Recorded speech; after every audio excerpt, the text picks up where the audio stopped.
Boa noite a todos.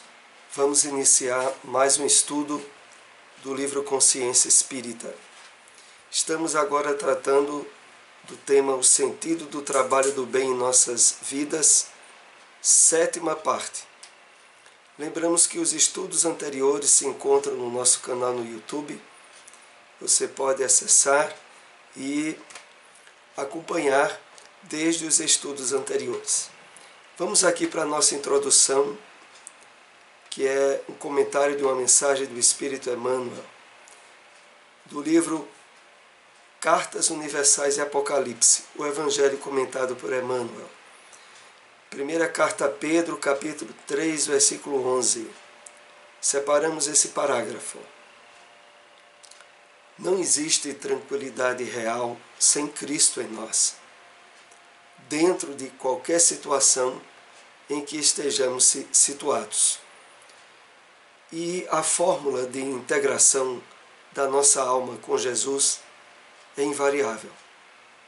Negue cada um a si mesmo, tome a sua cruz e siga-me. Vamos assim compartilhar alguns enfoques que essa mensagem de Emmanuel nos possibilita. Primeiro, se destaca o fato, de uma maneira muito explícita, que Emmanuel coloca: não existe tranquilidade real sem Cristo em nós. Emmanuel aqui se refere à presença de Cristo em nós como sendo o resultado da percepção real da vida, em sua essência, que é a vida espiritual. Todo o Evangelho do Cristo é, em termos de uma proposta da Boa Nova, de percepção da vida sob o ângulo espiritual, o reino dos céus. Não existe tranquilidade real sem Cristo em nós, sem vida espiritual presente, sem estarmos trabalhando um novo olhar, uma nova maneira de interagir com a experiência encarnatória no mundo de provas e expiações como a Terra. E prosseguindo, dentro de qualquer situação em que estejamos situados, ou seja, não importa a situação, se estivermos sensíveis à presença do Cristo em nós, se estivermos atentos à realidade dos valores espirituais atuando em nós, nós estaremos trabalhando essa tranquilidade, essa paz interior. E por isso ele prossegue. E a fórmula de integração da nossa alma com Jesus é invariável. É para todos. Negue cada um a si mesmo, tome a sua cruz e siga-me. É, em síntese, o que nós aprendemos na doutrina espírita, ao chamado burilamento íntimo, ao trabalho de melhoramento espiritual, de acrisolamento da alma, que aqui é dividido em 3 partes. Negue cada um a si mesmo, que significa perceba suas tendências, vícios ou desequilíbrios e busque discipliná-los, canalizá-los, substituí-los. Tome a sua cruz. Para todos nós, a necessidade insubstituível de resolver os problemas que nós mesmos criamos perante as leis divinas. E aí estarmos habilitados a seguir o Mestre. Vamos assim para o estudo do capítulo 6 da obra Consciência Espírita, o sentido do trabalho do bem em nossas vidas. Nós estamos analisando ainda a parábola do filho pródigo, ou a parábola dos dois filhos, mas já estamos na parte final. E nessa é a referência desse primeiro texto que trouxemos. E o filho mais velho estava no campo. E quando veio e chegou perto de casa, ouviu a música e as danças. Neste versículo, Jesus coloca sutilmente qual era a postura do filho mais velho. Depois ele chega perto de casa, isto é, está sempre nas imediações. Vamos compartilhar aqui algumas aberturas que esse trecho nos possibilita. Era aquela situação. O filho mais jovem, que pegou sua parte na herança e gastou, começando a passar até fome, resolve retornar à casa do pai, para, se possível, ser até um dos servidores na fazenda do pai. Mas quando ele lá chega, ao se aproximar, o pai já corre ao seu encontro, o abraça e festeja a sua volta. De longe, o seu irmão mais velho acompanhava, mas acompanhava com certo dissabor. E acompanhava de longe. É a isso que o texto se refere. E essas partes que nós vamos aqui destacar. Ele estava no campo, chegou perto da casa do pai, aí ouviu músicas e danças.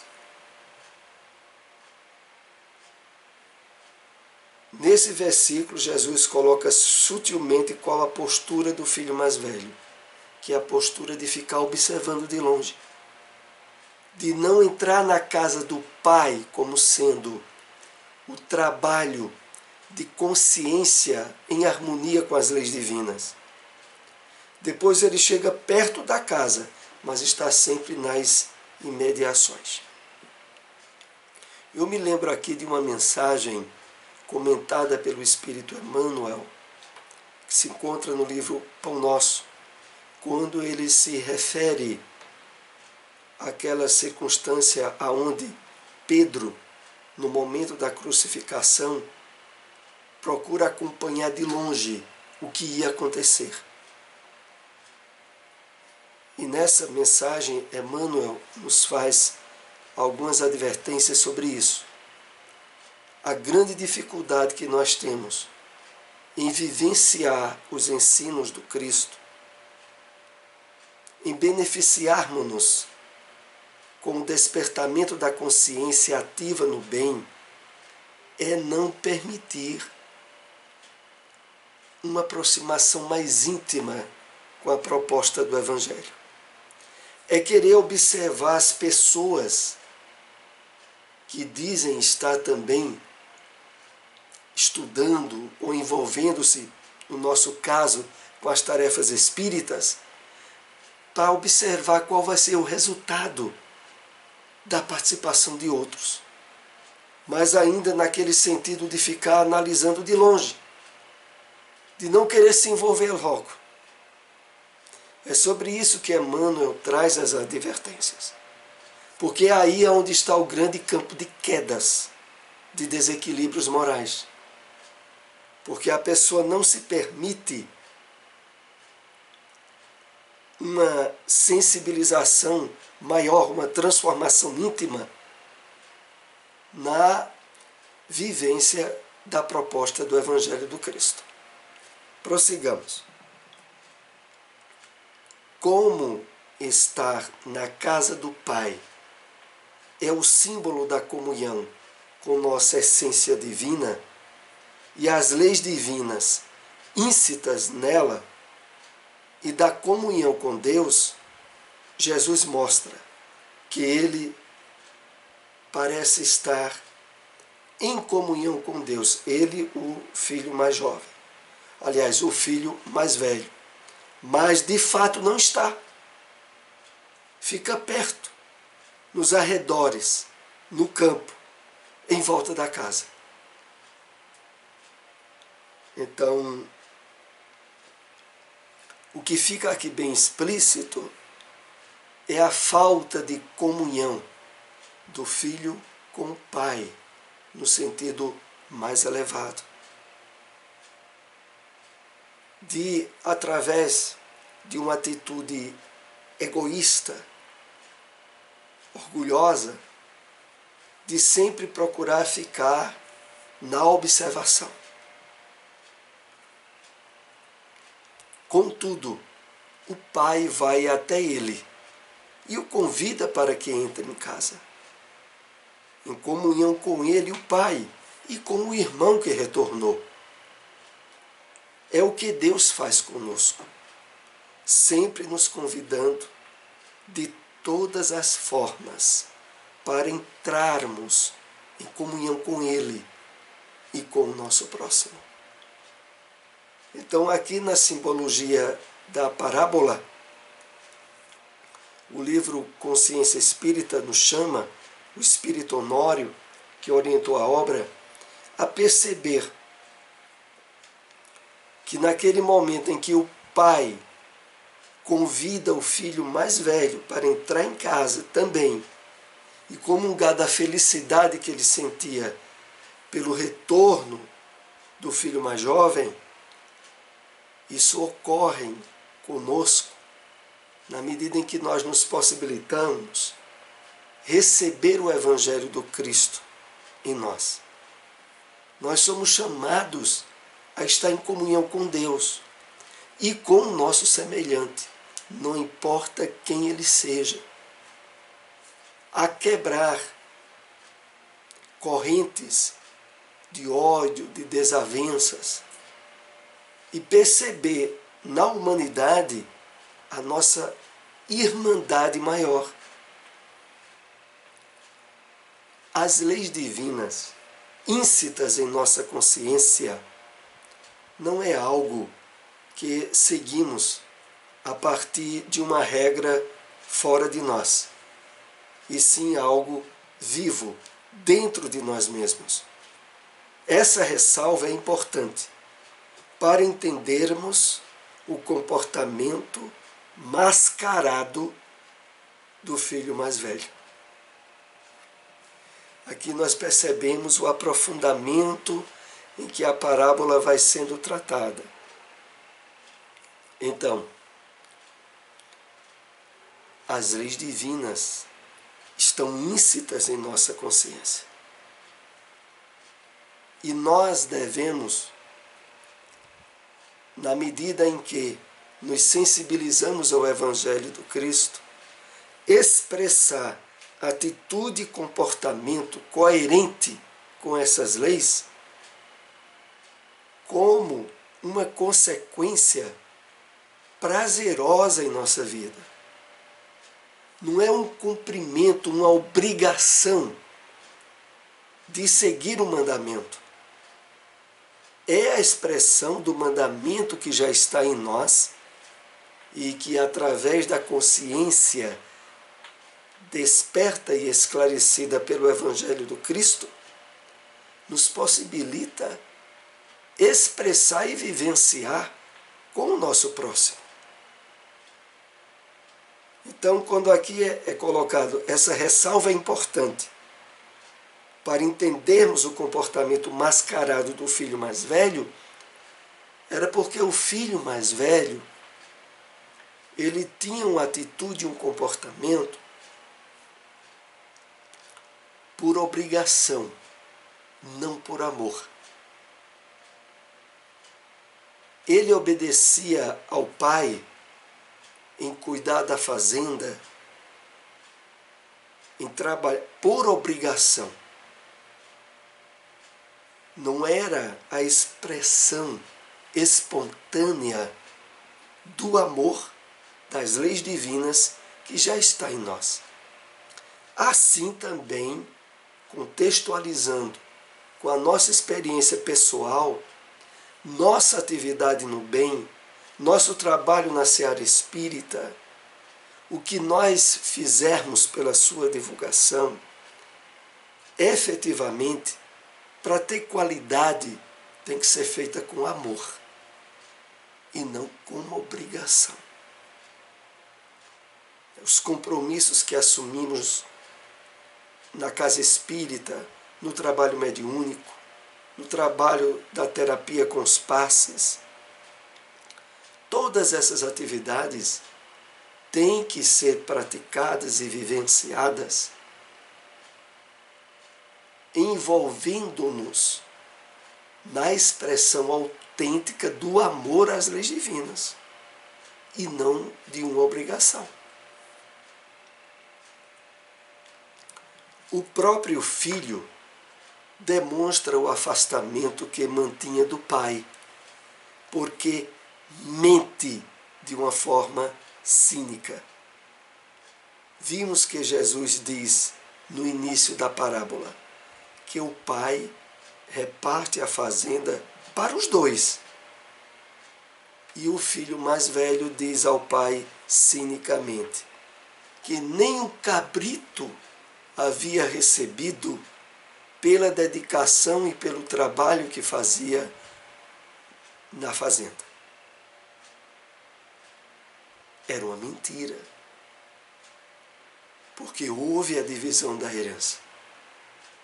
Ele sabia que tinha metade da herança, mas com o orgulho ressentido, ao perceber a festa que o pai deu para o filho mais jovem, ele expressou essa mentira de que o pai, com ele que se dedicava tanto, nem um cabrito.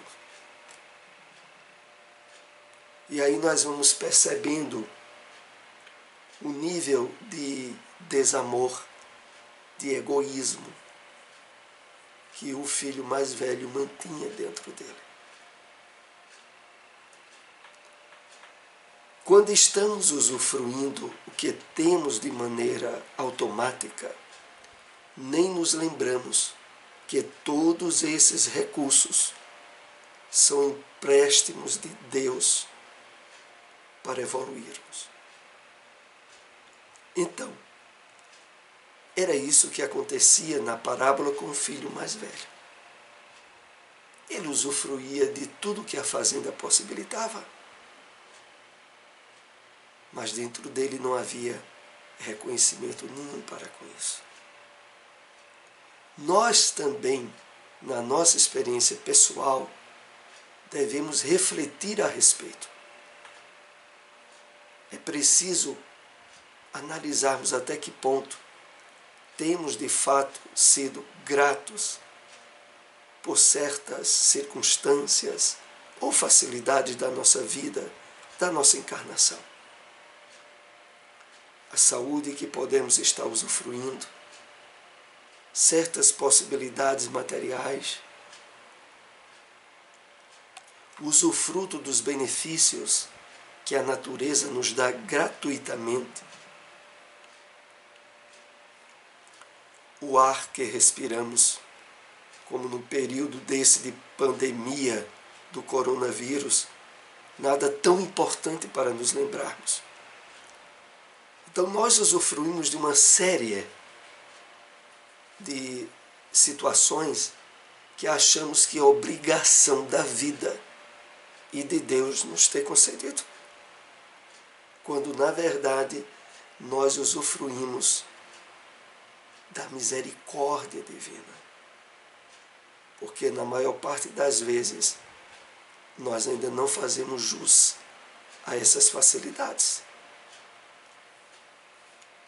Eu lembro aqui rapidamente, também do livro Pão Nosso, a mensagem do Espírito Emmanuel chamado Granjeai Amigos, seguida daquela outra que se intitula Tabernáculos Eternos, aonde Emmanuel, comentando aquela passagem do Evangelho que diz assim: granjeai amigos com os frutos da injustiça.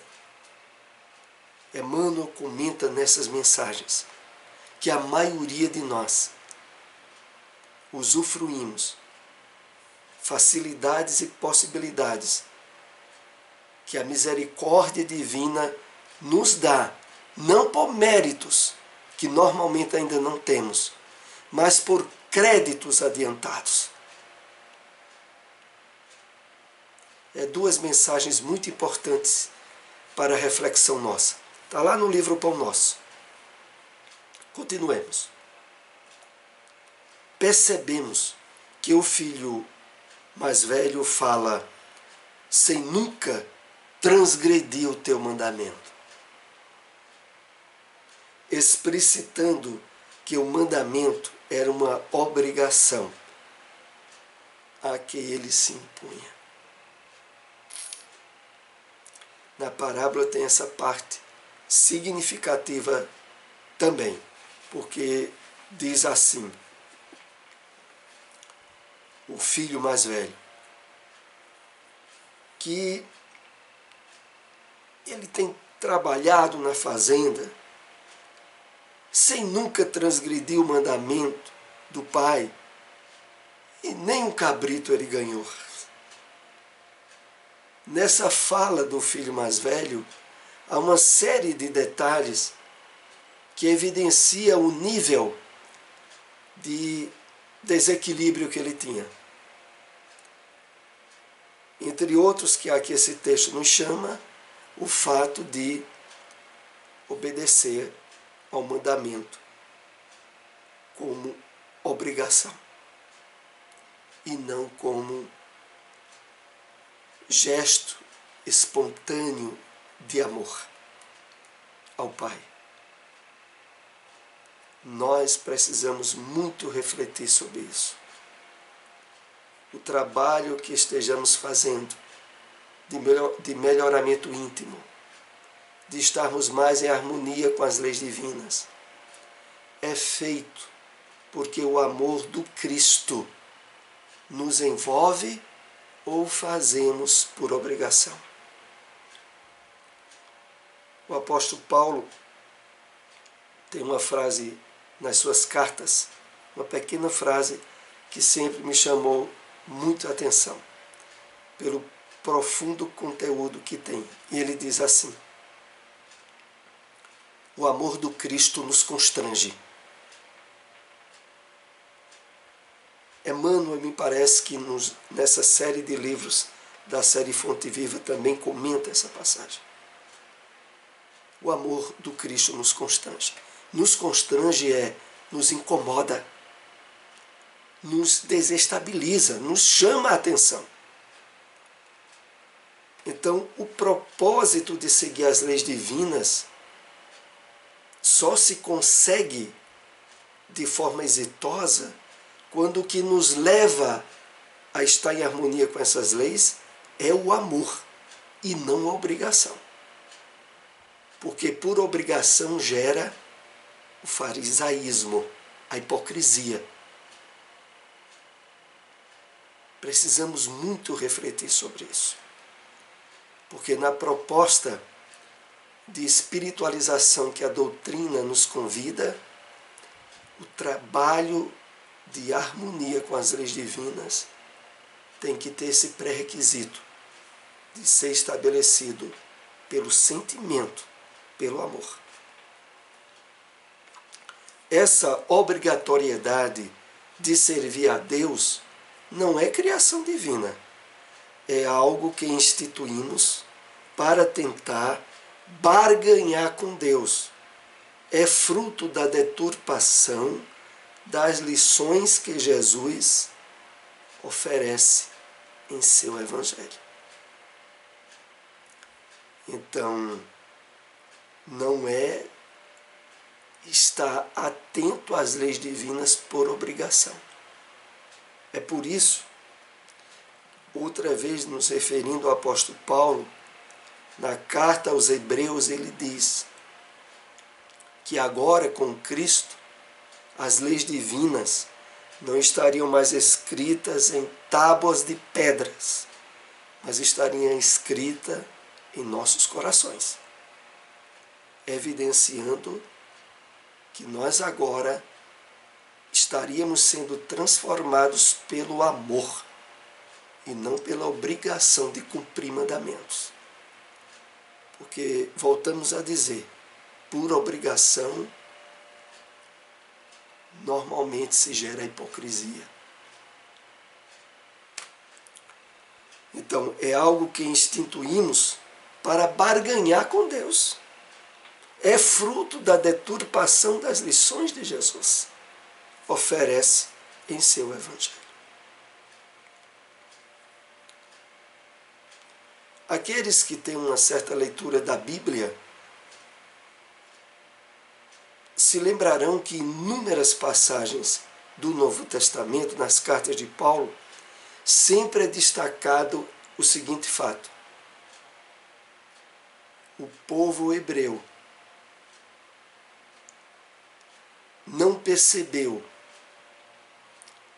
Jesus como sendo o Messias, porque tentaram obedecer às leis por mandamento.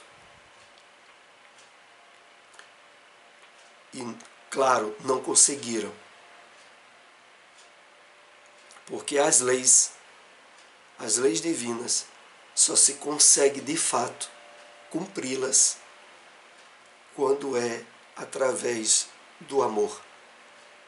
E esse amor agora nos era trazido no esforço sacrificial do Cristo. No movimento espírita, são aqueles que fazem as tarefas por obrigação, a fim de serem protegidos por Deus dos obsessores, para que sejam enviados a colônias espirituais, como nosso lar, quando desencarnaram. Então é preciso analisarmos se o nosso esforço de trabalho no bem está sendo realizado com esses propósitos, com essa espécie de barganha, de busca de pagamento e ressarcimento. Não, eu vou fazer muita caridade, fazer muita campanha do quilo, vou trabalhar muito na divulgação espírita, mas, vejam lá, a pessoa se referindo aos espíritos benfeitores.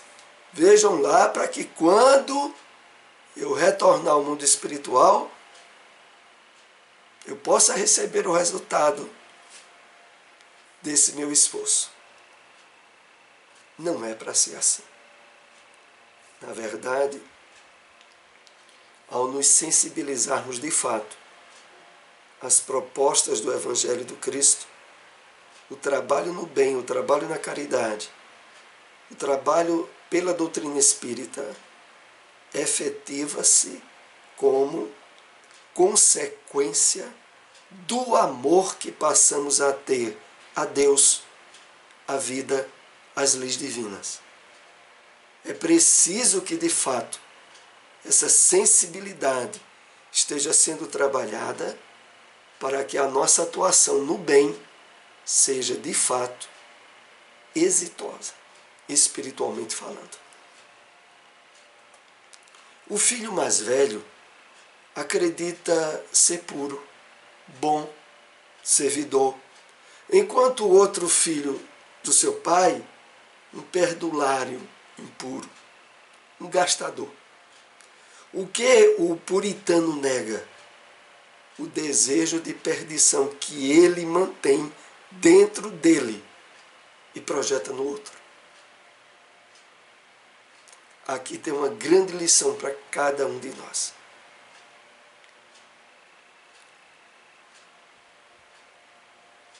Quando determinadas atitudes ou ações de outras pessoas passam a nos chamar muito a atenção, até mesmo a nos desequilibrar, cuidado.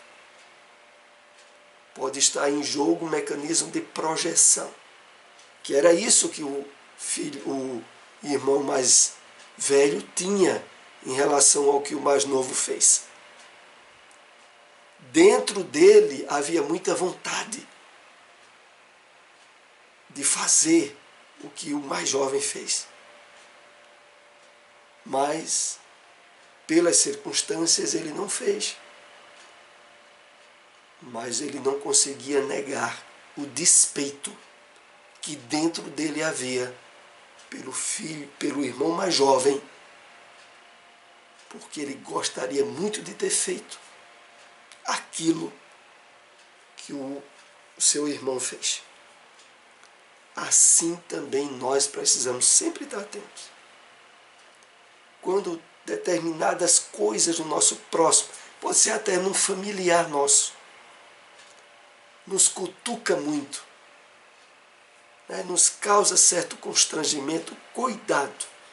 Você está tendo uma oportunidade de trabalhar o autoconhecimento, a autorreflexão, e se perguntar por que é que aquilo lhe incomoda tanto, buscando respostas no seu íntimo, sem negar. O seu irmão mais novo fez tudo quanto ele intimamente estava querendo fazer o tempo todo, mas reprimiu violentamente. Por isso, indigna-se com a volta do irmão. Entendemos aí? Quando nós já temos certo conhecimento espiritual da vida, quando já percebemos os objetivos da reencarnação, como nos é colocado pela doutrina espírita, e passamos a condenar, a reprimir de forma ostensiva determinadas atitudes e comportamento dos outros, cuidado. Você pode estar no mecanismo de projeção e que tenta explicitar uma condenação a algo que você no íntimo desejaria fazer. É essa a questão. Vamos para o último slide do nosso estudo dessa noite. O pior é que, diferentemente do seu irmão mais novo, ele não percebe que a causa do sofrimento está em si mesmo, pois não tem desperta consciência. Daí acredita que o sofrimento é causado pelo pai e pelo filho do pai que voltou, pelo seu irmão mais jovem. Então vejam, fechando aqui esses comentários, como é sutil a questão. O filho mais jovem não percebe que, na verdade, a causa de todo o desassossego, de todo o constrangimento que ele sentiu com a volta do seu irmão, estava nele mesmo, através de atitudes conflitivas que ele guardava no seu íntimo e que não se dava conta. É essa a lição que nós tínhamos para compartilhar nessa noite. Esse capítulo ainda continuará no nosso próximo estudo. Pedimos sempre, se possível, compartilhem essa mensagem. Até o próximo estudo. Boa noite.